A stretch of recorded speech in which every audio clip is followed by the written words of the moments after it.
नमस्कार। आज के इस वीडियो कॉलम में आपका स्वागत है।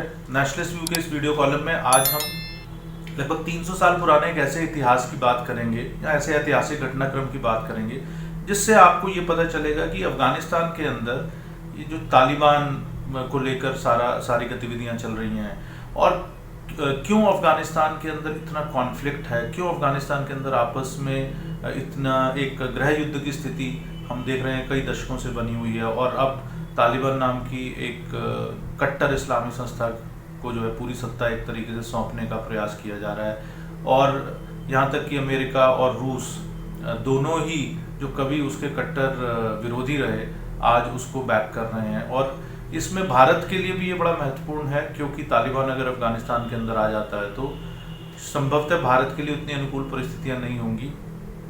और अभी जिस प्रकार आगे विश्व का घटनाक्रम चलेगा वह तो हम देखेंगे, लेकिन ये सारी परिस्थितियां कहाँ से उपजी हैं इसको समझने के लिए अफगानिस्तान के लगभग 300 साल पुराने इतिहास पर जाना जरूरी है। तो हम कुछ दिलचस्प घटनाएं आपके साथ शेयर करेंगे जिससे आपको ये पता चलेगा कि ये जो गृह युद्ध की स्थिति है अफगानिस्तान में, ये इसकी जड़ें कहाँ पर हैं।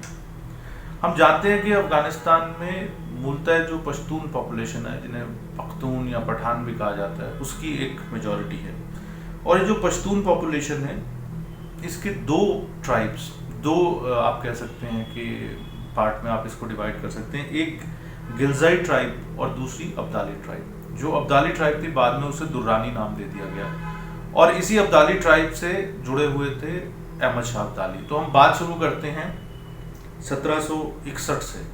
1761 से इसलिए क्योंकि 1761 में मराठों को हराकर अहमद शाह अब्दाली, जो अफगानिस्तान के इस अब्दाली ट्राइब को प्रेजेंट करते थे या लीड करते थे, उन्होंने मराठों को युद्ध में ऐसा कहा जाता है कि हराया और उसके बाद दिल्ली पर उन्होंने कब्जा कर लिया। और हम जानते हैं कि काफ़ी ज़्यादा अत्याचार भी उन्होंने किए और अब्दाली का दिल्ली के सिंहासन पर कब्जा करना एक उनके बड़े विस्तार का हिस्सा था और इस प्रकार से उन्होंने अफगानिस्तान का कई हिस्सों में ईरान की तरफ भी उन्होंने विस्तार किया था। तो अहमद शाह अब्दाली को अफगानिस्तान के लोग जो है father of modern Afghan nation मानते हैं। तो जो लोग अफगानिस्तान में रुचि रखते हैं उन्हें बात समझनी चाहिए कि अफगानिस्तान की मौजूदा राजनीति और अफगानिस्तान के इतिहास में जो सबसे महत्वपूर्ण नामों में से एक अहमद शाह अब्दाली का है।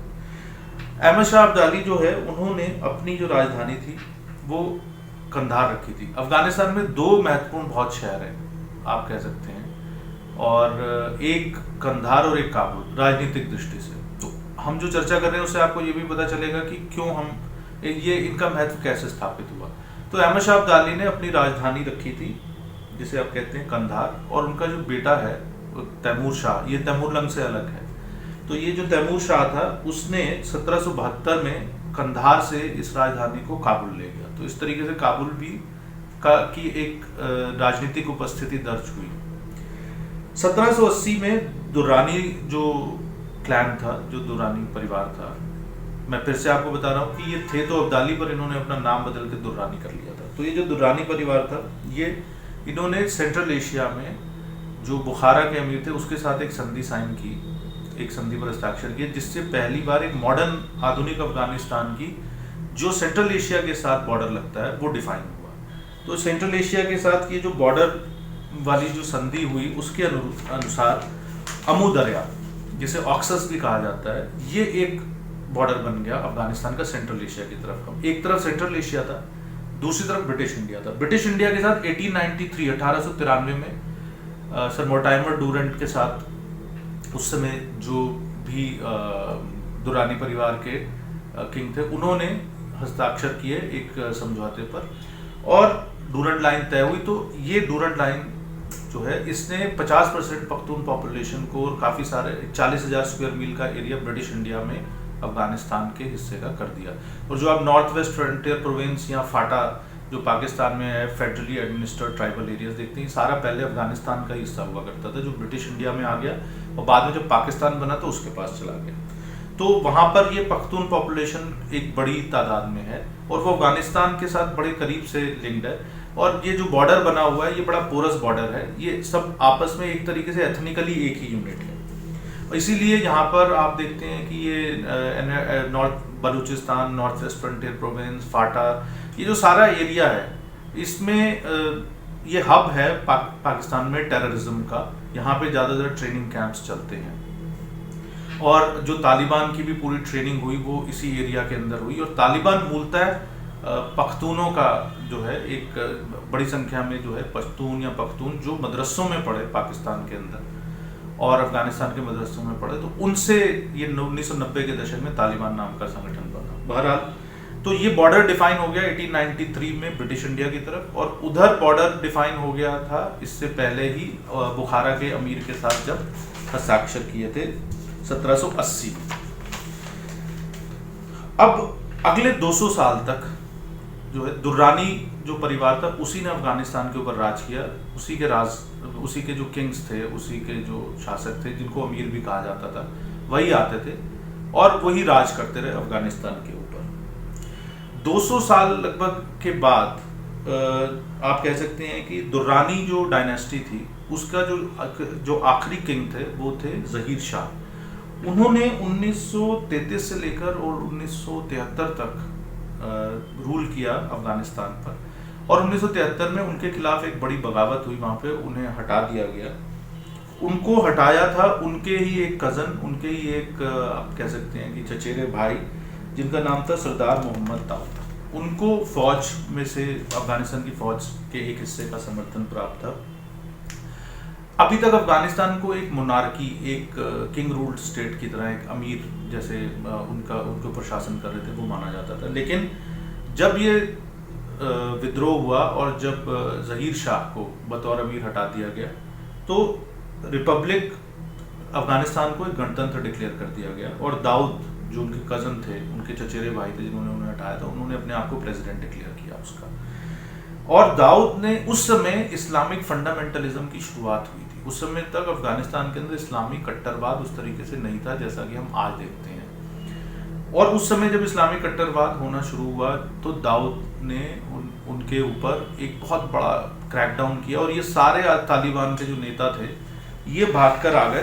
तालिबान के नहीं, ये जो सारे इस्लामिक नेता थे जो उस समय इस्लामिक कट्टरवाद बढ़ाने की कोशिश कर रहे थे, तो ये सारे भागकर पाकिस्तान आ गए। और पाकिस्तान में इनको उस समय जुल्फिकार अली भुट्टो थे, उन्होंने इनको खूब समर्थन देना शुरू कर दिया। तो इस तरीके से इस्लामिक कट्टरवाद की शुरुआत अफगानिस्तान में यहाँ से हुई। ये लोग जो आए थे भागकर, इनमें से मैं 2-3 प्रमुख लोगों के नाम आपको बता रहा हूँ, जैसे कुतुबुद्दीन हिकमतयार जो बाद में बड़े मुजाहिदीन नेता बने, बुरहानुद्दीन रब्बानी, अहमद शाह मसूद। दिलचस्प बात यह है कि ये सारे ऐसे लोग थे जिनको अंततः तालिबान के हाथों मात खानी पड़ी। और बहरहाल, लेकिन पहले चरण में यही मुजाहिदीन, जिसको आप कह सकते हैं सबसे बड़े नेता थे, और इन्होंने ही रूस के खिलाफ जंग लड़ी। और जो रूस अफगानिस्तान के अंदर 1979 में आ गया था, अपने सैनिकों को उसने भेजा था, तो उनको वहाँ से हराने में और बाहर निकलने के लिए मजबूर करने में इन्हीं सब नेताओं की एक महत्वपूर्ण भूमिका थी। तो इसके बाद अप्रैल 1978 में फिर एक जो तख्ता पलट हुआ अफगानिस्तान के अंदर। अब की बार दाऊद, उनके परिवार, प्रेसिडेंशियल गार्ड, उनके जो गार्ड थे, सबको जान से मार दिया गया। और अब वहां पर एक कम्युनिस्ट रेजीम, एक कम्युनिस्ट शासन स्थापित होकर दिया गया। अब इस कम्युनिस्ट शासन जो है, इसके 2 हिस्से थे, एक था खल्क और एक था परचम। ये 2 गुट थे। खल्क का मतलब होता है मासेस, जनता, और परचम का मतलब हम जानते हैं कि फ्लैग यानी झंडा। तो ये 2 गुट बन गए वहां।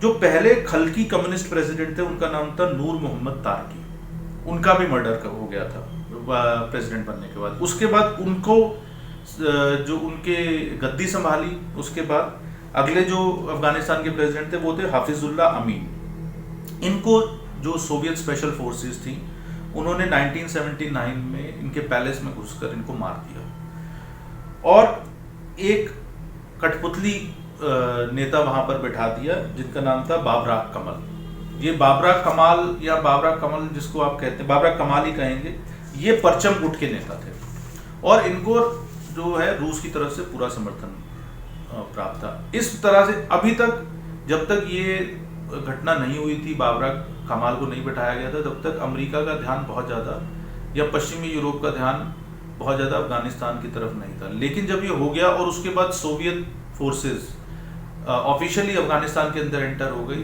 तब यूरोप और जो यूनाइटेड स्टेट्स है उसने, अमेरिका है उसने ध्यान दिया इस तरफ। और इसके बाद जो अफगानिस्तान था वो शीत युद्ध का यानी कोल्ड वॉर का एक सेंटर स्टेज बन गया। एक तरफ अब अमेरिका और पश्चिमी यूरोप था, दूसरी तरफ रूस और कम्युनिस्ट देश थे। और अमेरिका और जो पश्चिमी देश थे उनको अरब जनता का भी समर्थन प्राप्त था, उनको चीन का भी समर्थन प्राप्त था। उन्होंने जिहादियों की एक पूरी फौज तैयार की, जिसका असर हम आज देख रहे हैं। जो बाद में इसी जिहादी फोर्स में से अलकायदा निकला, इन्हीं जिहादियों में से तालिबान निकला। और तो एक तरीके से एक फ्रैंकस्टाइन मॉन्स्टर, एक भस्मासुर खड़ा कर दिया। लेकिन उस समय चूंकि शीत युद्ध चल रहा था रूस और अमेरिका के बीच में, कम्युनिस्ट विचारधारा और पूंजीवादी विचारधारा के बीच में, तो ये अफगानिस्तान उसका एक सेंटर स्टेज बन गया। तो लगभग 15 लाख लोग 1999 तक 1989 यानी अगले 10-12 साल में लगभग 15 लाख अफगान लोगों की मौत हुई इस जो जंग वहाँ पर चली अलग अलग फैक्शंस के बीच में। और जो शीत युद्ध के कारण जिहादियों और सोवियत रूस की जो फोर्सेस के बीच में जंग चल रही थी, 15 लाख अफगानिस्तान के लोगों ने अपनी जान उसमें गंवाई। अंततः 1999 में जो सोवियत रूस था उसके सैनिकों ने अफगानिस्तान से वापसी कर ली, जैसे आज हम देखते हैं कि अमेरिका वापसी कर रहा है। और इसके बाद ये जब उन्होंने वापसी की तो पहला जो ये मुजाहिदीन नेता थे, इन्होंने अफगानिस्तान के ऊपर जो है राज करने का प्रयास किया। इनके अलग अलग फैक्शंस थे और किसी के पास 2 प्रांत थे, किसी के पास 4 प्रांत थे, तो खूब आपस में भी संघर्ष चलता रहता था। और अंततः ये जो मुजाहिदीनों की पहली पीढ़ी थी, इसकी जो इंटरनल फाइटिंग थी उससे अफगानिस्तान के लोग भी बड़े परेशान हो गए थे। और उससे जो पाकिस्तान की जो इंटर सर्विसेज इंटेलिजेंस और पाकिस्तानी इस्टेब्लिशमेंट है वो भी परेशान हो रही थी, क्योंकि उन्हें ये लग रहा था कि मामला हाथ से निकलता जा रहा है। अंततः हुआ ये कि एक दूसरी फोर्स उस समय खड़ी की गई जिसका नाम था तालिबान।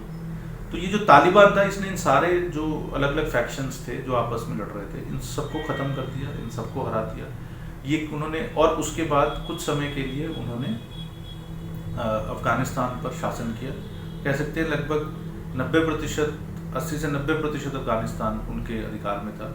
लेकिन वो शासन की वजह से उन्होंने अलकायदा को वहाँ पनाह दी, उसामा बिन लादेन को वहाँ उन्होंने पनाह दी।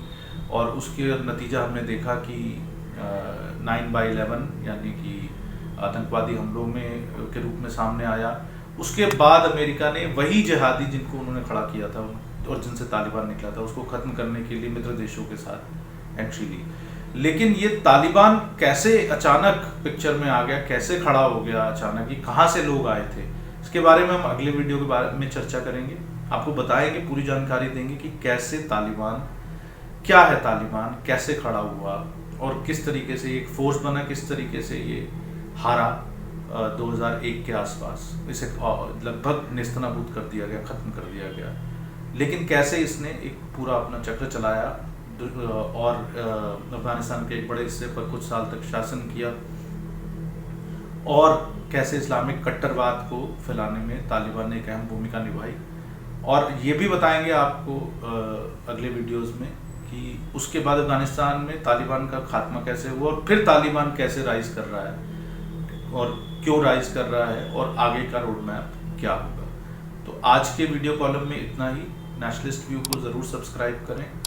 हमारा यूट्यूब चैनल नेशनलिस्ट व्यू आपके पास इसी तरीके की जानकारी लेकर आता रहेगा। बेल आइकन अगर आप दबाएंगे तो आपको जो भी नया वीडियो पोस्ट होगा उसके नोटिफिकेशन भी मिलेंगे। अगर आपको ये वीडियो अच्छा लगा तो इसे लाइक करें, इसे शेयर करें और हमारे यूट्यूब चैनल को सब्सक्राइब करें। आज के वीडियो कॉलम में इतना ही। जल्दी मिलेंगे नेशनलिस्ट व्यू के अगले वीडियो कॉलम में।